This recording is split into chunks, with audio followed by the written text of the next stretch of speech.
Hello interwebs. I haven't done anything like this for a while because I've been busy, I think, and I've also not been so good health-wise. I've been very tired. I'm also full of cold at the minute, so if I sound like a bag of shit, it's because I feel like a bag of shit. And yeah, my hair is now getting to the length where it's sticking up in certain places if I lie down, so I apologise for that, but there's nothing I'm going to do about it, so tough. I'm doing this video because I wanted to talk about one of the significant factors that inspires my paintings, and it's probably one of the reasons they're always so violent and graphic and depict a lot of pain. And truth is, it's because I have a condition called Behcet syndrome that it's very complicated, and I was diagnosed with it about 4 years ago now, September 2007. Over the course of a year, from the end of 2006 until I was diagnosed, my right leg swelled up periodically, like every 2 or 3 months or something like that. It did it about 4 times in total. And my testicles also swelled up to the size of tennis balls, and that's no exaggeration. They would actually sit in my hand. They wouldn't both do it at the same time. Sometimes it'd be one side, sometimes it'd be the other side. But yeah, as you can imagine, that wasn't very comfortable. And but I just always put that down to a bladder infection or something like that. I have no idea about that kind of shit. Because with plenty of painkillers and stuff, it would all gradually go away, and the swelling would go down, everything would go back to normal for a while.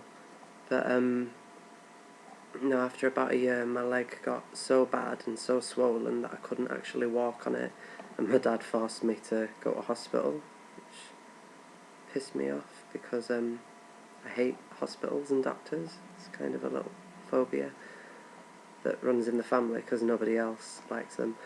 But yeah, when I was in there, they were initially just treating me for a blood clot. They thought I'd got it because the year before, just before it started, I went to Florida, and they thought I might have got it from being on the plane, because that's the only time anything like that had happened. But they kept me in hospital for 3 weeks, and then a few days before I came out, one of the doctors came up to me and said, we think you might have this rare disease called Behcet syndrome. So I was like, okay. I had no idea what it was. I didn't know what it meant. They didn't explain it to me there and then. They just said they were investigating it, treated me for the blood clot, and put me on steroids as a precautionary thing.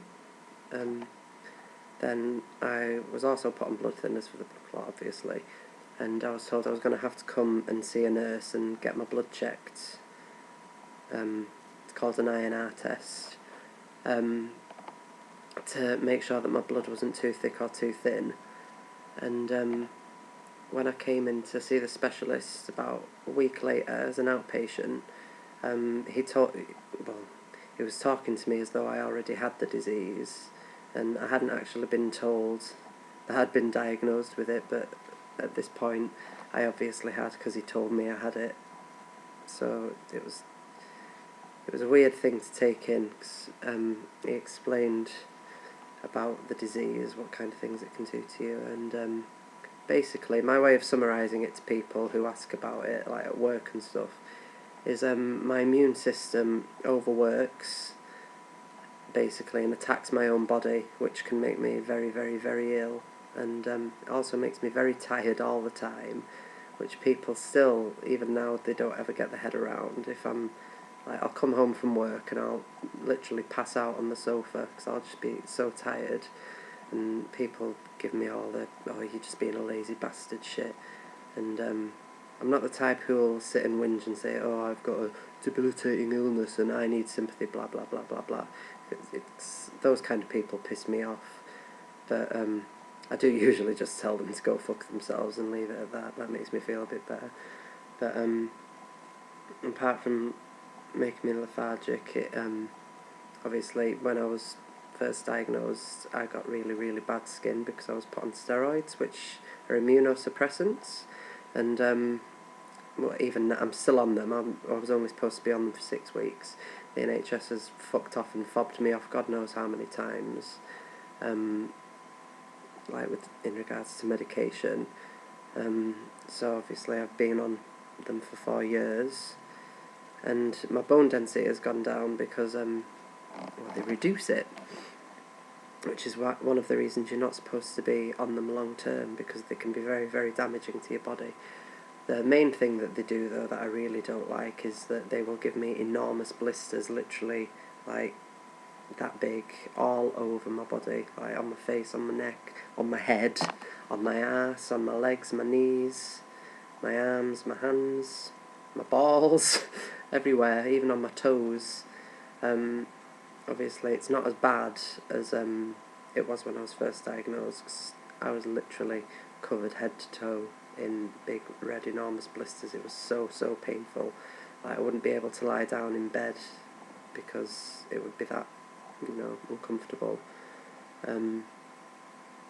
Also affected me being able to get get a job even, because obviously nobody's gonna employ someone who looked like complete dog shit. So that buggered me up a little bit. I've also recently found out that a lot of people with this condition don't work because they can't physically, because we can't get any kind of benefits or support or help with drugs, even though we have to take shitloads of them. So we have to pay for all our medications. We either have to go to work to earn our money, or we basically have nothing.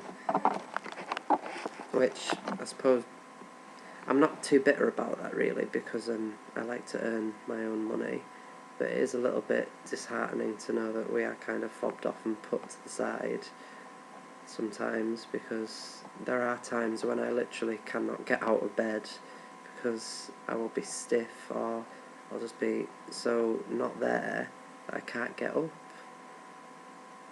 or I'll be completely,